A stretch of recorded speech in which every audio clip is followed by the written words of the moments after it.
अरे मैया जी के बोल जाए करिया हो, सेवका मत करिह घमंडवा।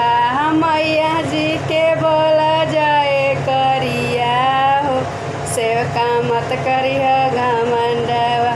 पहिला घमंड कैले सूर्य चनरमा, पहिला घमंड कैले सूर्य चनरम।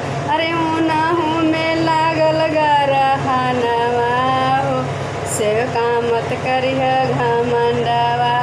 उनहु में लागल गरहनवा हो, सेवका मत करिह घमंडवा। मैया जी के बोल करिया हो, सेवका मत करिह घमंडवा। दूसरा घमंड कैली धरती मैया, सारा घमंड कैली धरती मई। अरे उनहु में फाटल हदरवा हो, सेवका मत करिह घमंडवा। मैया जी के बोला जाए करिया हो, सेवका मत करिह घमंडवा। तीसरा घमंड कैले राम लक्ष्मण जी, तीसरा घमंड कैले राम लक्ष्मण जी।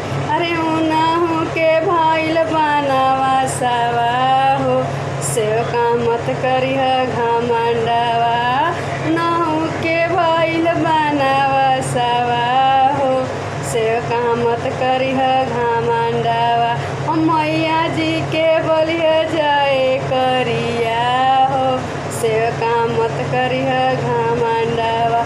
चौथा घमंड कैली सीता मैया, उथा घमंड कैली सीता मई।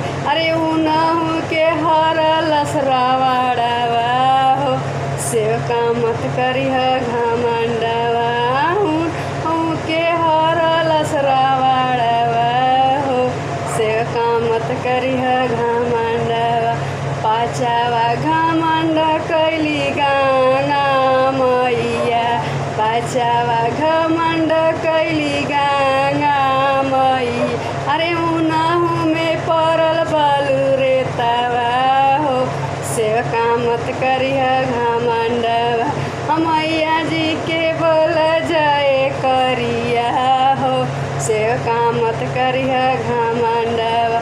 छौआ घमंड कैले विष्णु जी, छौआ घमंड कैले विष्णु जी।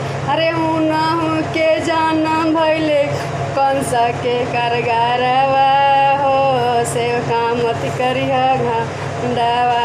मैया जी के बोलिह जाए करिया हो, सेवका मत करिह घमंडवा। सातवा घमंड कैले भाई भाई, सातवा घमंड कैले भाई भाई। अरे उनहु में भइले अलगवा हो, सेवका मत करिह घमंडवा। मैया जी के बोल जाए करिया हो, सेवका मत करिह घमंडवा।